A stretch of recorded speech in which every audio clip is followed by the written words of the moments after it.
Hello दोस्तों, कैसे हैं आप सभी। उम्मीद करता हूँ आप सभी बहुत ही अच्छे होंगे। तो आज की इस वीडियो में हम पढ़ने वाले हैं क्लास 11th का फिजिक्स का बहुत ही इंपॉर्टेंट चैप्टर जो है ग्रेविटेशन अर्थात गुरुत्वाकर्षण, जिसका ये तीसरा वीडियो है। तो इस वीडियो में हम समझेंगे कि गुरुत्वीय क्षेत्र किसे कहते हैं, इसका गुरुत्वीय क्षेत्र क्या होता है, इसके बारे में समझेंगे। और उसके बाद हम समझेंगे कि गुरुत्वीय क्षेत्र की तीव्रता किसे कहते हैं, या इसे हम गुरुत्व क्षेत्र की तीव्रता के नाम से भी जानते हैं। इसको बहुत ही अच्छे से समझेंगे, डेफिनेशन करेंगे, इसकी गणना करेंगे और बहुत ही ईजी से आपको समझ में आएगा। तो चलिए दोस्तों देख लेते हैं। तो हमें सबसे पहले हमें देखना है कि गुरुत्वीय क्षेत्र किसे कहते हैं। गुरुत्वीय क्षेत्र, या इसे ही हम क्या कहते हैं, इसे हम दूसरे नामों से क्या जानते हैं, गुरुत्व क्षेत्र भी बहुत से बुकों में दिया गया है गुरुत्व क्षेत्र। तो गुरुत्व क्षेत्र या गुरुत्वीय क्षेत्र बात दोनों एक ही है। तो सबसे पहले आता है कि इसका मीनिंग क्या होता है। इसका यदि हम डेफिनेशन पे बात करें कि भैया इसका डेफिनेशन क्या होता है, तो याद रखेंगे ये हमारा पृथ्वी है। समझिएगा, मान लेते हैं ये हमारी पृथ्वी है, ठीक है। और इस पृथ्वी का आकर्षण करने की क्षमता होगी, भैया इसकी कुछ ना कुछ आकर्षण करने की क्षमता होगा ना, जहां तक इसका कुछ ना कुछ क्षेत्र होगा जहां पर किसी भी पिंड को क्या करेगा, अपनी ओर आकर्षित कर लेगा। पृथ्वी क्या करती है, अपने आकर्षण करती है कि नहीं। तो ये पृथ्वी जो है, पृथ्वी के चारों ओर का ये क्षेत्र है जहां पर क्या होगा, आकर्षण क्षमता होगी। इससे यदि हम बाहर जाते हैं तो जी का मान क्या हो जाता है, शून्य हो जाता है। मतलब इसके यदि बाहर कोई पिंड है तो भैया उसका वो क्या करेगा, आकर्षण नहीं कर पाएगा। मतलब क्या होता है, यहाँ पर आकर्षण क्षमता, आकर्षण करने की जो बल होता है, आकर्षण बल शून्य होता है। तो इसका मतलब क्या हुआ कि जो पृथ्वी है, पृथ्वी के चारों ओर का वह क्षेत्र जहां पर क्या होता है भैया, जी मतलब क्या है, गुरुत्व का प्रभाव होता है। ठीक है, मतलब भैया जी क्या है, जी का प्रभाव यहां तक होगा, इससे बाहर जाएंगे तो भैया जी का मान शून्य हो जाएगा। तो यही कहा जा रहा है किसी पृथ्वी के चारों ओर का वह क्षेत्र जहां गुरुत्व का प्रभाव होता है, उसे ही हम क्या कहते हैं, गुरुत्वीय क्षेत्र या गुरुत्व क्षेत्र कहते हैं। आशा करते हैं आपको समझ में आ रहा होगा। डेफिनेशन समझिए, क्या कहा जा रहा है भैया, पृथ्वी के चारों ओर का वह क्षेत्र जहां पर गुरुत्व का प्रभाव होता है, उस क्षेत्र को हम गुरुत्वीय क्षेत्र कहते हैं। तो आशा करते हैं आपको डेफिनेशन समझ में आ गया होगा। तो सबसे पहले मैं यहाँ पे डेफिनेशन लिख दे रहा हूं। लिखेंगे क्या, लिखेंगे ही पृथ्वी के चारों ओर का वह क्षेत्र जहां तक गुरुत्व का प्रभाव होता है, उस क्षेत्र को गुरुत्व क्षेत्र कहते हैं। ठीक है, तो गुरुत्व क्षेत्र क्या कहा भैया, पृथ्वी के चारों ओर का वह क्षेत्र जहां तक गुरुत्व का प्रभाव होता है, उस क्षेत्र को हम गुरुत्वीय क्षेत्र कहते हैं। तो आशा करते हैं आपको गुरुत्वीय क्षेत्र अच्छे से समझ में आ गया होगा। तो अब हम आगे बढ़ते हैं और अब हम जान लेते हैं भैया कि गुरुत्वीय क्षेत्र की तीव्रता किसे कहते हैं। ठीक है, तो अब हम जान लेते हैं गुरुत्वीय क्षेत्र की तीव्रता।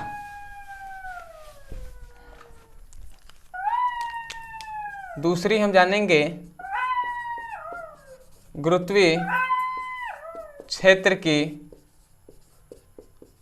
तीव्रता। तो भैया गुरुत्वीय क्षेत्र की तीव्रता या गुरुत्व क्षेत्र की तीव्रता सबसे पहले कहते किसे हैं, तो याद रखेंगे दोस्तों, ये सबसे पहले इसका हम फिगर से इसका डेफिनेशन करते हैं। मान लेते हैं, हमने अभी बताया था कि ये मान लेते हैं हमारी पृथ्वी है। ठीक है, अब पृथ्वी के ये चारों ओर का क्या होगा भैया, इसका पृथ्वी के चारों ओर का ये क्षेत्र होगा। ठीक है, जहां पर गुरुत्व का प्रभाव होता है। ठीक है, तो मान लेते हैं ये जो पृथ्वी के चारों ओर का वो क्षेत्र है, इसी क्षेत्र में हम क्या लेते हैं, एक हम पिंड ले लेते हैं जो क्या भैया स्मॉल m द्रव्यमान का है। कोई पिंड है और ये जो पृथ्वी है इसका द्रव्यमान कैपिटल M है। तो याद रखेंगे इन दोनों के बीच की जो दूरी है ना, वो क्या है भैया, r है। ठीक है, या इसके हम त्रिज्या भी कह सकते हैं r है। तो इन दोनों के बीच मतलब क्या भैया कि ये जो है पृथ्वी, तो पृथ्वी के चारों ओर का ये क्या है, गुरुत्वीय क्षेत्र है। तो किसी पृथ्वी मतलब पृथ्वी के चारों ओर का वह क्षेत्र जहां पर मतलब ये क्या है, गुरुत्वीय क्षेत्र है ना। देखिए इसका डेफिनेशन बहुत इजी है,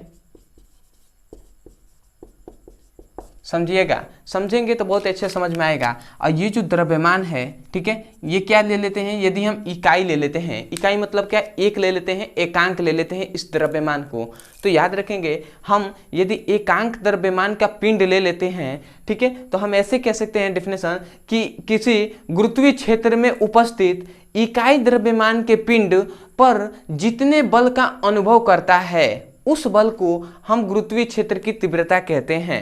समझ रहे हैं ना, ये पृथ्वी है तो पृथ्वी के चारों ओर का ये क्षेत्र होगा जिसे हम गुरुत्वीय क्षेत्र कहते हैं।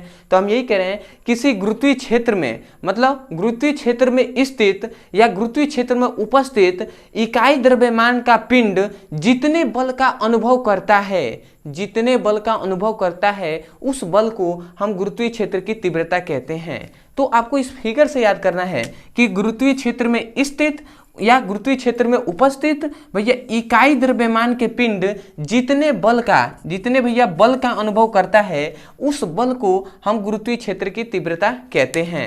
तो आशा करते हैं आपको समझ में आ रहा होगा, ठीक है। जब इसकी गणना करेंगे ना, फॉर्मूले बताएंगे तो और आपको अच्छे से समझ में आएगा। तो इसका मैं डेफिनेशन लिख दे रहा हूं, क्या लिखेंगे, गुरुत्वीय क्षेत्र में उपस्थित इकाई द्रव्यमान का पिंड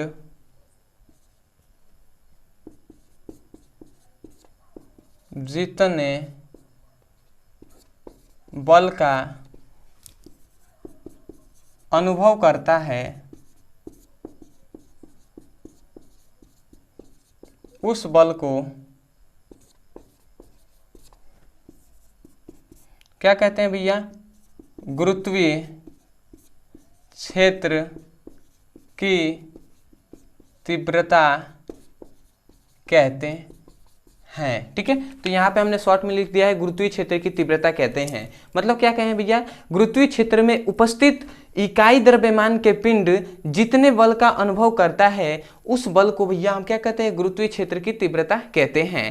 और याद रखेंगे, मान लेते हैं, ध्यान दीजिएगा, हमने अभी आपसे एक जो पहला वीडियो पढ़ाया था तो उसमें हमने बताया था कि कोई द्रव्यमान मतलब हमारी पृथ्वी है और पृथ्वी के पास में कोई भैया कोई पिंड है, तो इनके जो मतलब दोनों पिंडों के बीच जो बल लगता है, इन दोनों पिंडों के बीच जो बल लगता है, ये बल का हमने फॉर्मूला बताया था F = मतलब यहाँ पे हम लिख देंगे ऐसे कि दोनों पिंडों के बीच लगने वाला बल, ठीक है। तो दोनों पिंडों के बीच जो लगने वाला बल होगा, ये हमने फॉर्मूला बताया था F = G(m)r², ये हमने बताया था, ठीक है। तो हमने यहाँ पे कंडीशन क्या अप्लाई किया है कि जो स्मॉल m है ना, मतलब जो क्या है, मतलब एक अलग से द्रव्यमान वाला कोई पिंड है, ठीक है, तो उस द्रव्यमान वाले पिंड को हमने इकाई माना है। इसका मतलब जो स्मॉल m है इसको मान लेते हैं भैया कि स्मॉल द्रव्यमान का जो पिंड है वो क्या है, इकाई है, इकाई या एकांक भी कह सकते हैं, अर्थात एक है। तो जब भैया एक होगा तो यहाँ पे जो f होगा ना वो क्या हो जाएगा, G(m) बाई क्या हो जाएगा, r² हो जाएगा, ये 1 हो जाएगा इसका मान, तो 1 में m में गुणा कराएगा तो भैया m ही ना होगा, M। तो ये आपको मिल गया, मिला कि नहीं, बिल्कुल मिला। अब आपको ध्यान देना है, हमने सूत्र से क्या जाना है कि गुरुत्वीय क्षेत्र में उपस्थित इकाई द्रव्यमान के पिंड पर जितना बल का अनुभव करता है, इकाई द्रव्यमान का पिंड जितने बल का अनुभव करता है उस बल को ही हम क्या कहते हैं, मतलब गुरुत्वीय क्षेत्र की तीव्रता कहलाती है। अर्थात जो बल होता है वही गुरुत्वीय क्षेत्र की तीव्रता होती है। तो याद रखें, गुरुत्वीय क्षेत्र की तीव्रता को I से प्रदर्शित करते हैं। तो भैया इसका मतलब क्या हुआ कि जो समझिएगा, यहाँ पे मैं बता रहा हूँ, इसका मतलब क्या होगा कि जो F होता है ना, जो बल होता है वो गुरुत्वीय क्षेत्र की तीव्रता के बराबर होती है। मतलब गुरुत्वीय क्षेत्र की तीव्रता I है तो इसके बराबर हो जाएगी। तो इसका मतलब हमें क्या मिल गया कि हम F की जगह पर हम I भी रख सकते हैं। तो I = क्या मिला भैया, G(m)/r², ये हमें मिला कि नहीं। और यही क्या है भैया, ये जो आपको मिला ना, यही आपका है गुरुत्वीय क्षेत्र की तीव्रता। तो हमने क्या बताया कि दो पिंडों के बीच लगने वाला बल ये होता है। यदि स्मॉल m को हमने इकाई मान लिया, इकाई द्रव्यमान, तो इतना मिल गया आपको, ठीक है, 1 में गुणा हो गया तो इतना मिला। अब हम जानते हैं कि भैया इकाई द्रव्यमान मतलब क्या, गुरुत्वीय क्षेत्र में उपस्थित इकाई द्रव्यमान के पिंड जितने बल का अनुभव करता है वह बल ही गुरुत्वीय क्षेत्र की तीव्रता कहलाती है। तो भैया इसका मतलब हुआ कि जो बल है वो गुरुत्वीय क्षेत्र की तीव्रता के बराबर है। तो हम बल के जगह पर F के जगह पर हम I भी रख सकते हैं। तो I इक्वल टू जो मिला यही क्या है भैया, यही आपका गुरुत्वीय क्षेत्र की तीव्रता का फॉर्मूला है और आप यहाँ से प्रूफ भी लिख सकते हैं। तो आशा करते हैं भैया गुरुत्वीय क्षेत्र और गुरुत्वीय क्षेत्र की तीव्रता आपको अच्छे से समझ में आ गया होगा। तो चलिए दोस्तों, आज के लिए इतना ही। मैं यही कहूँगा, यदि आपको इस वीडियो से सीखने को मिला हो, यदि आपको अच्छा लगा हो वीडियो, तो आप देख सकते हैं कि चैनल पे अभी उतने ज़्यादा सब्सक्राइबर नहीं है। तो आप हमारा सपोर्ट करने के लिए आप चैनल को सब्सक्राइब कर दीजिएगा, वीडियो को लाइक कर दीजिएगा और हो सके तो हमें कमेंट सेक्शन में जरूर बताइएगा कि आपको वीडियो कैसा लगा। अदरवाइज यदि आप क्लास 11 का फिजिक्स हो, केमिस्ट्री हो, उसका सीरियसली पढ़ाई करना चाहते हैं, चैप्टर वाइज सीक्वेंस में एक एक करके वीडियो को देखना चाहते हैं, तो आपको इस वीडियो के डिस्क्रिप्शन बॉक्स में क्लास 11 का फिजिक्स और केमिस्ट्री का लिंक दिया जाएगा। उस लिंक पर क्लिक करके आप चैप्टर वाइज सीक्वेंस में एक एक करके वीडियो को पढ़ सकते हैं और अपने सुंदर से नोट्स बना सकते हैं।